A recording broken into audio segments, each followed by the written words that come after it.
محترم حاضرین، ماہ شعبان کی جہاں بہت سی فضیلتیں اور منقبتیں احادیث مبارکہ کے اندر وارد ہوئے ہیں، اسی طرح ہمارے نام و نہاد مسلمانوں نے ماہ شعبان کے تعلق سے اور خاص طور سے ماہ شعبان کی 15ویں رات کے تعلق سے بہت سارے بدعات اور خرافات ایجاد کر دیے، بہت ساری من گھڑت احادیث کا اور بناوٹی اقوال کا سہارا لے کر ایسے ایسے اعمال اور ایسی ایسی عبادتوں کا انوینشن کر دیے جو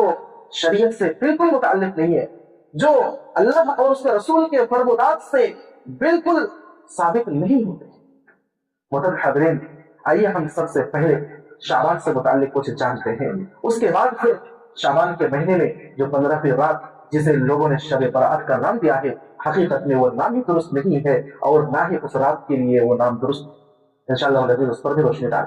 شعبان کا معنی ہے علیحدہ ہونا، جدا ہونا۔ دراصل اہل عرب اس مہینے میں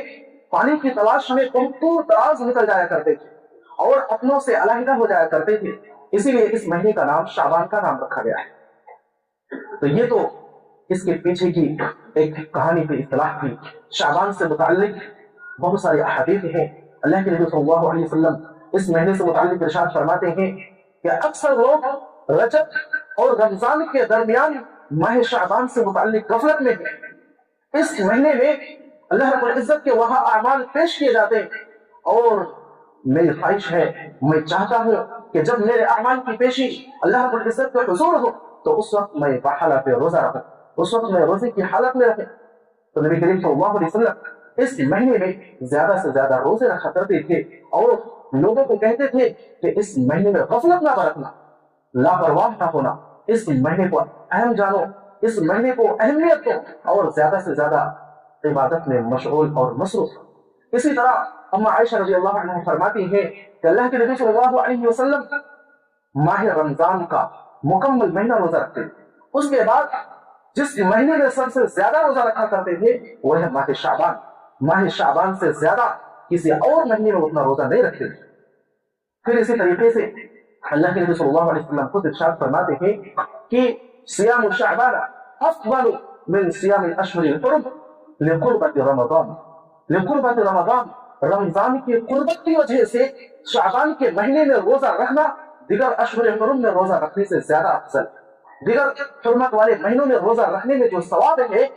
شعبان کے مہینے میں روزہ رکھنا اس سے زیادہ ثواب رکھتا ہے اور اس سے زیادہ اہمیت رکھتا ہے۔ اور پھر یہ کہا لقربت من رمضان، رمضان کی قربت کی وجہ سے، اسی طرح جس طرح اور دوسرے فرائض کے ساتھ سنن رواتب ہوتے ہیں، مثلا نماز فرض نماز ہے، اس کے ساتھ سنت مؤکدہ ہے، تو فرض نماز کے بعد سنت مؤکدہ کا ثواب ہے، پھر اس کے بعد دیگر نوافل کا ثواب ہے۔ اسی طرح رمضان کی قربت کی وجہ سے شعبان کے مہینے میں روزہ رکھنے کی اہمیت اور روزہ رکھنے کی فضیلت اور ثواب زیادہ ہے۔ رمضان کا مہینہ یہ مقدمہ ہے، ایک تیاری ہے، اور اما عائشہ رضی اللہ عنہ اس تعلق سے کئی ساری باتیں بیان فرماتی ہیں۔ وہ کہتی ہیں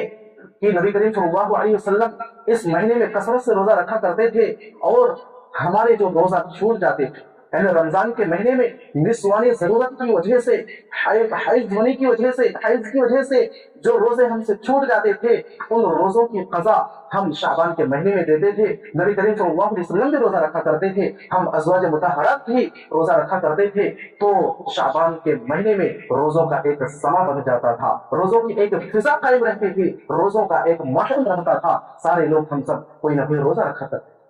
تو اس سے معلوم ہوتا ہے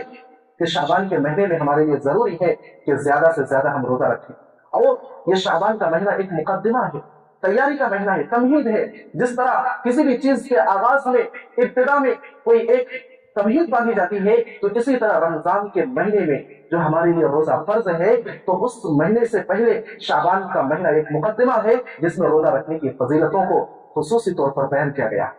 ہمارے لیے چاہیے کہ ہم زیادہ سے زیادہ اس مہینے میں روزہ رکھنے کی کوشش کریں۔ اگر بہت زیادہ مصروفیات ہیں تو کم از کم 2-3 روزے تو رکھ لیا کریں، کیونکہ تاکہ یہ مقدمہ بن جائے، ایک تیاری ہو جائے، کیونکہ اس کے بعد آنے والے رمضان میں جو پورا مہینہ روزوں کے ساتھ گزارنا ہے، تو ابھی سے طبیعت بن جائے, ابھی سے عادت لگ جائے کہ ہاں ہم نے روزہ رکھا ہے. ہو سکتا ہے کہ اچانک رمضان میں روزہ رکھنے سے طبیعت بگڑ جائے, ایسا ہو سکتا ہے, ضروری نہیں ہے لیکن ہو سکتا ہے. تو اسی لیے رمضان یعنی شعبان کے مہینے میں کم از کم 2-3 روزے رکھ لیا کر. تو خیر یہ شعبان کے مہینے میں روزے سے متعلق بات ہوئی. اور ایک بات, جب یہ شعبان کا مہینہ ہمارے لیے مقدمہ ہے, تیاری کا مہینہ ہے, تو ہمارے لیے ضروری ہے کہ ہم اپنے نظام الاوقات میں غور کریں, اپنا جو شیڈول ہے اور روٹین ہے اس میں نظر ڈالیں, تاکہ ہم رمضان کا مہینہ زیادہ سے زیادہ دوسری مصروفیات سے فارغ ہو کر عبادتوں میں مشغول اور مصروف ہو کر گزاریں, اور اللہ رب العزت کی برکتوں سے ہم مستفید ہو سکے, رحمتوں سے اور نعمتوں سے ہم مستفید ہو سکے. تو اپنے شیڈول پہ نظر دوڑائیں, اپنے شیڈول کو چینج کریں,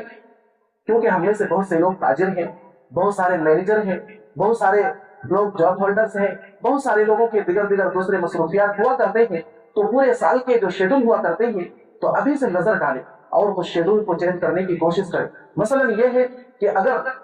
کوئی سفر آپ کا رمضان میں پڑ رہا ہے تو کوشش کریں کہ وہ سفر رمضان سے پہلے کسی مہینے میں ہو جائے, یا پھر اس سفر کو اگر ٹالا جا سکے تو رمضان کے بعد شوال کے مہینے میں وہ سفر کرے. تو اس طریقے سے, اور اگر کوئی بڑے سے بڑا کام ہے جو رمضان کے مہینے میں آ رہا ہے تو کوشش کرے کہ رمضان سے پہلے ہی اس کام کو انجام دے دے, یا پھر اس کو اگر ممکن ہو تو ٹال کر رمضان کے بعد والے مہینے میں اسے شیڈول دے. تو اس طریقے سے آپ اپنے شیڈول کو چینج کریں تاکہ دیگر مہینے اور رمضان کا مہینہ ہمارے لیے بالکل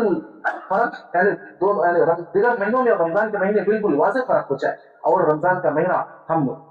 خوب اچھے طریقے سے اور عبادتوں میں مصروف ہو کر اللہ رب العزت کو مناتے ہوئے گزار سکیں. تو اس طریقے سے اپنے شیڈول میں نظر دوڑائیں اور اپنے شیڈول کو اس طرح چینج کریں, اور ابھی سے تھوڑی عادت ڈالیں زیادہ سے زیادہ تلاوت کرنے کی, رجوع اللہ کے اللہ رب العزت کی جانب بار بار رجوع کرنے کی, توبہ و استغفار کرنے کی. اسی طریقے سے کب سونا ہے, کب جاگنا ہے, کب کھانا ہے, اور کب کیا کرنا ہے. اور اسی طریقے سے رمضان کے مہینے میں کوئی ایک نئی چیز حاصل کرے, اور کوئی نئی چیز حاصل کرے, نئی بات حاصل کرے. مثلا یہ ہے کہ رمضان کے مہینے میں ہم کوئی نئی آیتیں سیکھیں, نئی دعائیں سیکھیں, یعنی جو دعائیں اب تک ہم نے نہیں سیکھی ہے وہ سب سیکھنے کی کوشش کریں, اور اس طریقے سے کچھ صورتیں سیکھنے کی کوشش کریں. رمضان المبارک کے مہینے میں قرآن کریم کو ترجمہ اور تفسیر کے ساتھ ایک بار پڑھنے کی کوشش کریں. تو اس طریقے سے ہمیں شیڈول اور روٹین بنانے کی ضرورت ہے. تو ابھی سے اس کی طرف نظر دوڑائیں, اور جو بڑے کام ہیں ان بڑے کاموں کو زیادہ سے زیادہ نمٹنے کی کوشش کریں, اور زیادہ سے زیادہ اوقات یعنی رمضان کے مہینے میں فارغ ہو کر گزارنے کی کوشش کریں. تو اس طرح کا شیڈول بنائیں. تو یہ شعبان کے مہینے سے متعلق کچھ باتیں تھیں. آئیے ہم دیکھتے ہیں کہ شعبان کے مہینے میں ایک رات آتی ہے 15ویں رات, جسے لوگوں نے شب برات کا نام دیا ہے. پہلی بات تو یہ ہے کہ شب برات یہ جو اصطلاح ہے نا, یہ اصطلاح عجمی اصطلاح ہے, عربی اصطلاح نہیں ہے, اور شریعت سے اس کا کوئی دور تک ناتا بھی نہیں ہے. شب برات شب کا معنی ہے فارسی لفظ ہے رات, اور برات کا معنی ہے کہ اسے بالکل بری کر دینا, اسے بالکل مکت کر دینا, تو ہر طرح کے گناہ خطاؤں سے اسے پاک کر دینا. تو شب برات میں ان لوگوں کا ایک عقیدہ رہتا ہے کہ شب برات میں جو عبادت کرتا ہے تو وہ ہر قسم کے گناہوں سے پاک ہو جاتا ہے, صاف ہو جاتا ہے, وغیرہ وغیرہ. تو اس طریقے سے ایک عقیدہ رہتا ہے ان لوگوں کا, اور بھی بہت سارے دیگر عقائد رہتے ہیں. انشاءاللہ العزیز مختصر بیان کرنے کی کوشش کی جائے گی. اگر ہم دیکھیں گے, شریعت میں غور کریں گے, تو مسلمانوں کو جو ہر سال میں 360-65 جو بھی دن ملتے ہیں, ہر ایک کو ملتا ہے, ہر ایک کو یہ رات اور دن ملتا ہے. تو ہمارے لیے ہر ایک رات شب برات سے کم نہیں ہے. ہمارے لیے ہر ایک رات شب برات ہے, یعنی ہمارے لیے ہر ایک رات براءت کی رات ہے, ہر ایک رات